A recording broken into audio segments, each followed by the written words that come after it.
Merci de nous retrouver pour le 18h Éco avec Yannick Lenné. Bonsoir Yannick. Bonsoir Cécile. On va bien évidemment revenir sur l'actualité de la semaine, mais on va commencer avec l'actualité du jour. C'est tout frais, ça vient de tomber et ça fait du bruit dans la sphère numérique. Le rachat de Bringr par iAdvice. Oui, deux startups nantaises l'ont dévoilé officiellement ce mardi matin. Un rapprochement entre deux pépites du paysage web local. D'un côté, iAdvice, un spécialiste de la relation client en ligne qui connaît une croissance de 100% par an. Et de l'autre, Bringr, créé il y a seulement 2 ans. La petite société s'est fait un nom auprès des grandes marques qui veulent maîtriser leur e-réputation sur les réseaux sociaux. Eh bien, les dirigeants parlent de complémentarité de leurs activités respectives, d'où cette alliance logique et bienveillante. Et on parle d'un rachat à un niveau de 700 000 €. Voilà. On change de sujet pour vous dire que Nantes n'est plus la ville où il faut investir. C'est le palmarès publié ce mardi par Explore Immo qui le dit, un palmarès 2015 qui classe les villes en fonction de différents critères d'attractivité, la démographie, l'emploi, le nombre d'étudiants, le prix du mètre carré, l'évolution des loyers. L'an passé, Nantes arrivait en tête des villes où l'investissement immobilier est le plus intéressant. Et bien, cette année, la Cité des Ducs a perdu 2 places dans ce classement et arrive 3e derrière Toulouse et Lyon. La faute à un marché de l'emploi moins dynamique et à une baisse des prix dans l'ancien. On est quand même 3e, hein. 3e, pas non plus. Sur 10 villes dans ce palmarès. Voilà, une nouvelle instance sur l'agglomération nantaise, comme s'il n'y en avait pas assez. Et non, il n'y en a pas assez, il en faut toujours plus, apparemment. Il s'agit du Conseil métropolitain des acteurs économiques. On y retrouve des élus, la CCI, les chambres professionnelles, les clubs d'entreprise, les associations de commerçants, bref. Tout le monde, tout ce que compte en tout cas la sphère économique nantaise. Le but est, paraît-il, de favoriser le dialogue public-privé et de partager une vision commune sur l'avenir du territoire. Tous promettent du concret et des résultats à suivre donc. Une entreprise, pour terminer, une entreprise danoise s'installe ici chez nous, sur la métropole. Oui, il s'agit du groupe Xergi ou Xergi, je ne sais pas comment on prononce à la danoise. C'est un spécialiste de la méthanisation, de la transformation du fumier ou du lisier en biogaz. Il fabrique et commercialise des unités clés en main. Et ils ont choisi d'installer leur siège de leur filiale française à Bouay, 100 mètres carrés de bureaux. Pour l'instant, il y a juste une équipe de 4 personnes, mais elle pourrait rapidement progresser et passer à 10. L'idée pour le groupe Xergi, c'est de développer ses perspectives de croissance sur le marché français. On va enchaîner tout de suite avec la rubrique Objectif Emploi.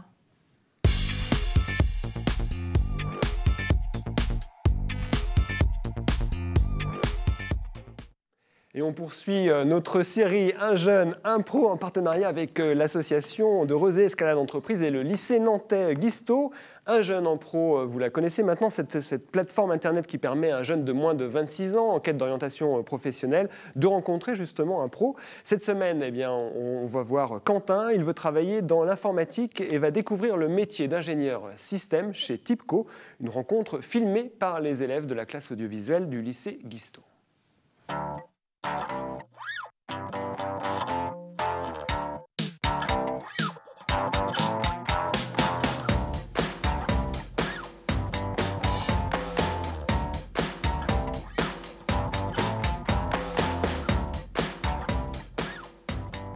Je me suis inscrit sur un jeune impro car ma prof d'accompagnement personnalisé me l'a conseillé et je me suis dit que ça pouvait être intéressant de rencontrer un professionnel. Plus tard, j'aimerais travailler dans l'informatique car c'est ce qui m'intéresse depuis que je suis tout petit. Je vais apprendre la rencontre avec un peu de stress et l'ingénieur système va pouvoir m'apprendre un peu plus sur son métier. Le métier, je ne le connais pas trop et c'est pour ça que je vais rencontrer Monsieur Simon de l'entreprise Tipco. C'est parti!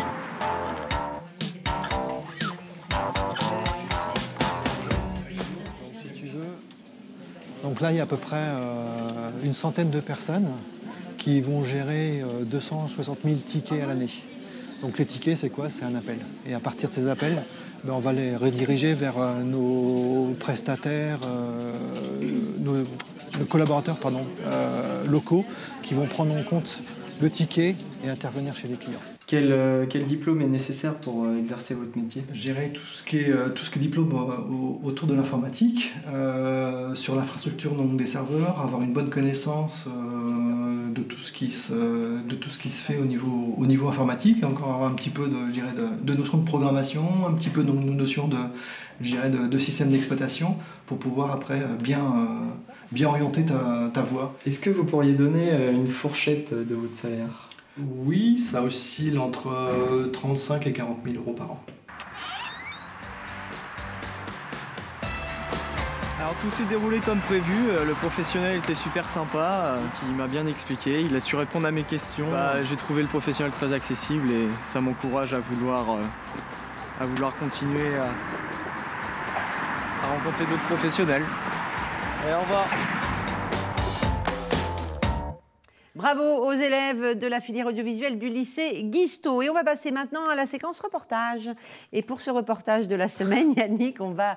Alors là, vous voulez nous donner envie de manger. Là. On va aller chez le plus célèbre des glaciers du littoral. Oui, direction Pornic, à la Fraiseraie. Le vendeur de confiture et de sorbet, créé il y a un peu plus de 40 ans, a changé de propriétaire début 2015. Les repreneurs veulent conserver la tradition familiale de cette institution gourmande, mais ils veulent aussi développer la marque au-delà des frontières de la Loire-Atlantique. Jean Annex est allé à la Fraiseraie, il a tout goûté. C'est avec ses enfants qu'Alain Tête-Doigt s'est ouvert les portes de la Fraiseraie. Début 2015, cet entrepreneur spécialiste des légumes rachète la société de la famille Maillard. Son projet, cultiver l'esprit Fraiseraie. On s'est inscrit dans la perspective de reprendre la Fraiseraie avec deux de mes enfants pour à la fois les 10-15 ans qu'il me reste, moi, à travailler et pour les accompagner dans la reprise. Ce qui a principalement, je pense, fait la différence, c'est le fait qu'on soit dans une candidature familiale pour perdurer justement cet esprit familial. Depuis 40 ans, la Fraiseraie règne sur le port de Pornic. Mais Alain Tête-Doigt souhaite désormais repousser les frontières du glacier. La fraise pornicaise en est la matière première exclusive, mais elle devrait recevoir le soutien d'une de ses cousines ligériennes. Je souhaite développer un autre site de production qui sera en périphérie de Nantes et sans doute vraisemblablement à Saint-Julien-de-Poncel, qui ouvrira en 2016, de façon à augmenter évidemment la production de fraises. Le berceau de la Fraiseraie, c'est Pornic, c'est indiscutable. Mais le berceau de la fraise, c'est Saint-Julien-de-Poncel et c'est ma terre d'origine. Donc le mariage des deux, je pense, c'est une clé du succès, une clé d'avenir. Objectif, augmenter la production. À Pornic, ce sont déjà 100 tonnes de fraises qui sont récoltées et transformées chaque année. Des chiffres appelés à augmenter car la Fraiseraie continue sa politique d'implantation en Loire-Atlantique. Il y a quelques semaines, une nouvelle boutique a ouvert ses portes au pied du Carrousel. 2 autres s'installeront au-delà des frontières du département. Première étape, au Sable d'Olonne fin 2015. Une deuxième ouverture vendéenne est programmée pour 2016. Je souhaite, moi, passer de 10 à 15, peut-être 20 boutiques dans les 5 ans. On va regarder sans doute dans quelques années la Bretagne et on va dire le grand ouest de la Bretagne à La Rochelle, on va dire ça sera ça. Ça n'a pas vocation à devenir une marque nationale. L'idée c'est de rester sur notre territoire, on va dire des grands pays de Loire. Et pour accompagner cette croissance, 5 créations d'emplois en CDI sont prévues d'ici 2 ans. Autre projet, gustatif celui-là, un nouveau parfum de sorbet sera testé l'été prochain, spécialement pour le voyage à Nantes. Il mêlera cacao et épices. Voilà, on continue notre 18h éco avec la séquence invitée. Nous accueillons cette semaine Alban Lapierre, président fondateur d'Alterea, un bureau d'études spécialisé dans la performance énergétique des bâtiments. Bonjour à vous. Bonjour. Bonjour Alban Lapierre, on commence par votre carte d'identité. Vous avez 41 ans, après votre DESS, alors c'est l'équivalent du Master 2 aujourd'hui, c'est ça ? DESS en ingénierie de l'environnement, vous avez fait votre carrière chez Veolia puis chez Suez Environnement avant de vous lancer à votre compte. Lancement justement en 2005 d'Alterea, un bureau d'études d'ingénierie spécialisé, vous l'avez dit Cécile, dans la performance énergétique des bâtiments. Votre entreprise fête aujourd'hui ses 10 ans, plus de 6,5 millions de chiffre d'affaires, un effectif de 80 salariés, dont une petite dizaine à Shanghai, en Chine. On y reviendra tout à l'heure. Alors, aujourd'hui, votre métier, c'est quoi ? C'est de savoir si tel ou tel bâtiment est gourmand en énergie ou pas, c'est bien ça ? C'est ça, et de faire des économies. Donc, on se définit comme un ingénieuriste de l'énergie et du bâtiment. On accompagne nos clients publics, privés, professionnels, pour mettre en œuvre des programmes d'économie d'énergie. Donc, c'est comprendre pourquoi le bâtiment consomme, comment il consomme, et de déployer derrière des actions de travaux pour réduire les consommations énergétiques. Et aujourd'hui, qu'est-ce qui fait qu'un bâtiment consomme ou pas ? C'est l'isolation, c'est... Oui, il y a plusieurs leviers finalement.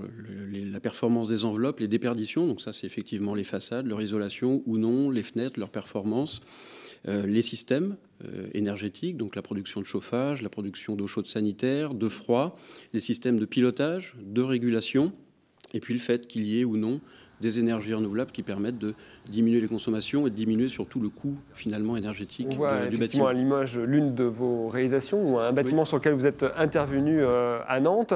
On peut dire que vous avez eu le nez creux, parce qu'aujourd'hui, on peut dire qu'il n'y a quasiment aucune construction qui ne se fait sans penser à ces questions-là. Absolument, les constructions neuves désormais sont toutes soumises à ce qu'on appelle des réglementations thermiques, qui sont des normes finalement de construction avec des objectifs de performance qui sont assez élevés. Et puis sur les bâtiments existants qui constituent le gros finalement des consommations énergétiques du bâtiment en France, on a aussi de la normalisation pour faire en sorte que lorsqu'on réhabilite un bâtiment, eh bien qu'on le réhabilite avec des normes de performance élevées, comme pour le neuf finalement. Et je reviens sur sur ce nez creux, comme je disais, ce flair. Voilà, en 2005, c'était peut-être pas forcément. Ça commençait effectivement en 2003, 4, 5. Ouais. Moi, quand j'ai commencé à maturer mon projet, effectivement, on était sur les prémices. On n'était pas encore sur le débat national sur la transition énergétique. On n'était pas encore sur le Grenelle non plus. On était en amont sur des premières pistes, des directives réglementaires. Moi, je travaillais dans le domaine de l'environnement, donc j'étais déjà bien acculturé à tout ça. Je travaillais plutôt dans le déchet, dans l'eau, et puis je me suis étendu sur la partie énergie, donc c'était déjà dans l'air du temps en quelque sorte, chez les professionnels en tout cas à l'époque. Aujourd'hui, on en est où en France ? On est pas mal. Vous parliez tout à l'heure dans un autre reportage, je crois, de différentes instances de normalisation, etc. On est verni en France, on a des règles, on a des normes, on a de la loi pour construire. C'est possible. Moi j'en vis, mais effectivement, je pense que parfois c'est un petit peu exagéré. Mais bon, on a tout l'arsenal juridique, réglementaire pour faire en sorte dans le bâtiment qui nous dit qu'il n'y a finalement pas trop de normes, c'est plutôt rare. Il y a des normes, il y a des normes, et probablement un petit peu trop, mais on a tout l'arsenal pour le faire, on a toutes les orientations. Vous disiez qu'il y avait trop de normes, d'accord. Okay. Plutôt. Donc on a tout ça, hein, on est bien structuré, on a les acteurs, les entreprises du bâtiment, les artisans. Maintenant, il faut pouvoir déployer, mettre en œuvre les programmes. Ça va pas assez vite, oui. Ça va jamais assez vite, de toute manière. Ça va jamais assez vite quand on est en phase de dérèglement climatique, ça va jamais assez vite quand on est en phase de ménages qui sont en situation de précarité énergétique. Donc évidemment, ça va jamais assez vite. Mais globalement, l'organisation est là, la structuration est là pour travailler. En même temps, on va sans doute le voir, mais c'est du lourd. Là, on parle de chantier et on n'est pas sur des petites interventions. On est vraiment dans le bâtiment. Hein. C'est vraiment de la réhabilitation quand on est sur bâtiment existant, lourde. Voilà, vous travaillez sur des bâtiments existants. Oui. Qui sont ceux qui s'engagent, vos clients, qui ont compris très vite qu'il fallait s'engager dans cette voie-là, qui ont cet état d'esprit et qui se sont dit il faut faire des économies à ce niveau-là, et qui sont prêts à mettre de l'argent, à investir dans ce domaine. On travaille beaucoup avec les collectivités locales, les bailleurs sociaux et les copropriétés. Les collectivités locales ont déjà depuis de nombreuses années des programmes d'efficacité énergétique dans leurs bâtiments. C'est l'effet d'exemplarité finalement et de limitation des gaz à effet de serre, limitation des consommations énergétiques. Les bailleurs sociaux de la même manière ont des objectifs très élevés de réduction des consommations énergétiques pour leurs locataires. Je parlais de précarité énergétique. Évidemment, il faut que la facture énergétique soit la plus faible possible pour des ménages qui sont à revenus modestes. En tout cas, qu'elle n'augmente plus. Ou en tout cas, qu'elle n'augmente plus, effectivement, que ce soit au moins maîtrisé. Et puis les copropriétés, il y a là encore des objectifs de maîtrise du loyer et des charges des logements. Du côté des privés, des industriels, du tertiaire. Industrie, tertiaire immobilier de bureau, tertiaire commercial. On a des programmes également. Mais moins. Différemment, avec des objectifs de temps de retour sur investissement qui sont différents de ce qu'on peut trouver chez les bailleurs sociaux ou chez les collectivités locales, avec des temps de retour qui doivent être nécessairement plus modestes. Donc des bouquets de travaux peut-être plus réduits et plus pragmatiques, on va dire. Donc il y a du boulot à faire encore pour convaincre des gens qui ont la capacité d'investir dans cette facture énergétique. À votre actif, dans votre palmarès de réalisation, vous êtes intervenu, vous avez réalisé un audit sur les bâtiments de l'Assemblée nationale, du ministère des Affaires étrangères, également sur Nantes, un bâtiment que les Nantais connaissent bien, c'est la Tour Bretagne. C'était un audit réalisé il y a 3-4 ans. On s'imagine qu'il y a un gros boulot de réhabilitation sur la Tour Bretagne pour la mettre aux normes d'aujourd'hui. Un boulot de réhabilitation sur la performance énergétique des enveloppes, sur la performance énergétique des systèmes de chauffage, de climatisation, de ventilation. On est intervenu pour le syndic de l'époque, hein, qui gérait la Tour Bretagne, qui héberge des différents services publics, en particulier des impôts, etc., pour réaliser un audit de programmation, hein, qui a permis de définir les grandes orientations, les différents scénarios pour amener le bâtiment sur des niveaux de performance énergétique meilleurs qu'elles ne le sont aujourd'hui. Et justement, aujourd'hui, il y a de vraies réponses à proposer aux propriétaires, aux bailleurs. Ah oui, on a des vraies solutions sur l'existant, parce que forcément, sur du neuf, comme le disait Yannick, on construit en réfléchissant. On a intégré aujourd'hui la consommation d'énergie. Mais sur l'existant, c'est complexe. On peut intervenir sur tous les postes. On peut intervenir sur les enveloppes en isolant par l'extérieur. On peut remplacer tous les ouvrants. On peut remplacer les étanchéités de toiture-terrasse en les isolant. On peut intervenir sur les systèmes, sur la régulation, sur la gestion technique des bâtiments. On peut implémenter des énergies renouvelables. C'est efficace. C'est accessible ou à chaque fois ça coûte extrêmement cher? Ça dépend des systèmes. Ça dépend vraiment des systèmes. Mais globalement, les temps de retour sont plutôt convenables. Ça dépend vraiment de la situation de consommation, de la situation initiale du bâtiment. Mais les solutions... Vous pouvez apporter des garanties sur le résultat en termes d'économie d'énergie? Oui, on projette au travers des audits énergétiques qu'on réalise en amont et de toute la programmation et de la conception, on projette les consommations qui seront celles du bâtiment à l'issue des travaux. Consommation, réduction des consommations, ça dépend des budgets, ça dépend de la situation de départ, entre 15 et 50% globalement des consommations de départ. Et il nous reste 30 secondes, Yannick disait, vous avez un bureau en Chine. Oui, on a un bureau en Chine. Vous avez aussi des contrats en Chine. On a des contrats en Chine, d'autres problématiques, d'autres états d'esprit, d'autres cultures, d'autres manières d'aborder le bâtiment et l'énergie. On a un partenariat mais même avec problématique en réalité, c'est-à-dire que l'énergie reste... voilà. Coût énergétique et limitation des émissions de gaz à effet de serre. Une perspective de croissance à l'échelle de ce pays continent est énorme. Important, il y a du boulot aussi là-bas. Merci beaucoup Alban Lapierre d'être venu nous présenter votre entreprise, vos spécialités et puis vos projets de développement. Merci à vous Yannick, vous vouliez rajouter quelque chose? Non, pas du tout. Je vous souhaite une bonne soirée, à bientôt. À bientôt pour un prochain 18h Éco. Merci à vous de nous avoir suivis.